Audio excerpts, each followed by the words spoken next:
Hi అండి. Welcome back to our channel Dumpeti Ammulu Bunny.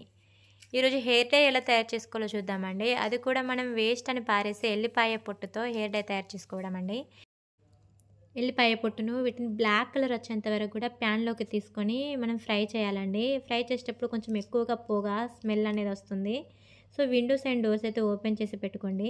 మనం ఇంట్లో తయారు చేసుకునే వాటికి ఎప్పుడైనా సరే కొంచెం టైం పడుతుందండి వాటి కలర్ రావడానికి. వీక్లీ 2 టైమ్స్ ఒక 1 మంత్ వరకు అయితే యూజ్ చేయాలి. బయట రెడీమేడ్గా తయారు చేసేవి చాలా కెమికల్స్తో ఉంటుంది కాబట్టి మనం ఇంట్లో తయారు చేసే వాటికే ప్రిఫరెన్స్ ఇవ్వడం మంచిదండి. కొంచెం టైం తీసుకున్నా పర్వాలేదు అనేది నా ఒపీనియన్.